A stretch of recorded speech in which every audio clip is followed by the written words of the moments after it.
কখনো কি ভেবে দেখেছেন বাংলাদেশে গাড়ি আবিষ্কার করা না শিখিয়ে গাড়িকে আবিষ্কার করেছে? সেটা শিখায় কেন?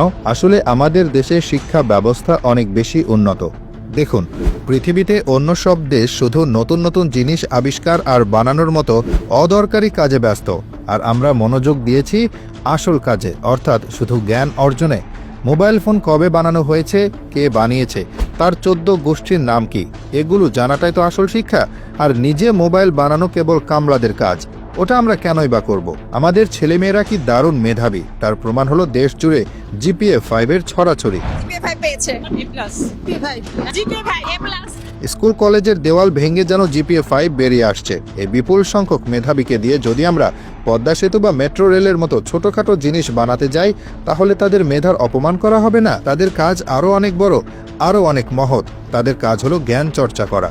এই জন্যই আমরা একটা দারুণ বুদ্ধি বের করেছি।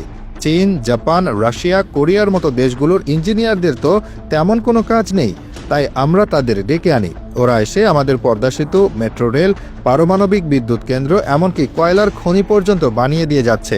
তারা রোদ বৃষ্টিতে ভিজে কাজ করে, আর আমাদের সোনার ছেলেরা, আমাদের বুয়েট, চুয়েট, কুয়েট, রুয়েটের মেধাবী ইঞ্জিনিয়াররা ঠান্ডা ঘরে বসে সেই জ্ঞান আহরণ করছে। এটাই স্মার্টনেস। ওরা বানাবে আর আমরা শিখব। ভাবুন একবার, আমাদের ইঞ্জিনিয়ারদের কি পরিমাণ পড়তে হয়। পদ্মা সেতুর দৈর্ঘ্য কত কিলোমিটার, এর মধ্যে পিলারের সংখ্যা কত, মেট্রো রেল ঘন্টায় কত কিলোমিটার বেগে চলে, কোন স্টেশনে কয়টা সিঁড়ি আছে, রূপপুর পারমাণবিক কেন্দ্রের চুল্লির উচ্চতা ঠিক কত ফুট, এসব কি আর চারটিখানি কথা?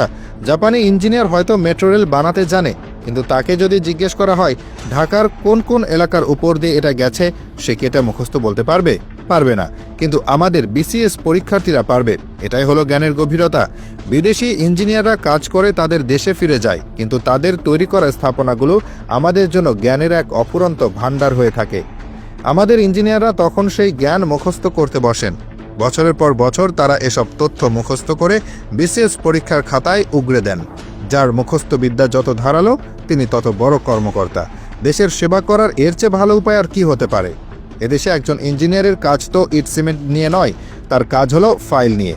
আর ফাইলের ভেতরে তো আর ব্রিজ বা রাস্তা থাকে না, থাকে ব্রিজের দৈর্ঘ্য আর রাস্তার প্রস্থের হিসাব। এই চমৎকার ব্যবস্থার সবচেয়ে সুন্দর ফলাফলটা তো এখনও বলাই হয়নি। বিদেশি ইঞ্জিনিয়াররা কাজ করে, তাদের বিল নিয়ে চলে যায়, কিন্তু এরপর সেই স্থাপনা রক্ষণাবেক্ষণের জন্য, নতুন কোনো যন্ত্র কেনার জন্য যে বিশাল অঙ্কের লেনদেন হয়, সেখান থেকে আমাদের শিক্ষিত মেধাবীরা সামান্য পার্সেন্টেজ তো পেতেই পারেন। দিনরাত এক করে পদ্মা সেতুর পিলারের সংখ্যা মুখস্থ করা কি মুখের কথা? এই পার্সেন্টেজটাই তো সেই কঠোর পরিশ্রমের আসল স্বীকৃতি। আমরা এমন এক প্রজন্ম তৈরি করছি যারা নিজেরা কিছু বানানোর কষ্ট করে না, বরং অন্যরা যা বানিয়ে দিয়ে যায় তার খুঁটিনাটি তথ্য মুখস্থ করে বড় কর্মকর্তা হয়। তারা বানাবে, আর আমরা সেই বানানোর তথ্য থেকে জ্ঞান আর পার্সেন্টেজ খাবো। এর চেয়ে কার্যকর শিক্ষা ব্যবস্থা আর কোন দেশে আছে বলুন?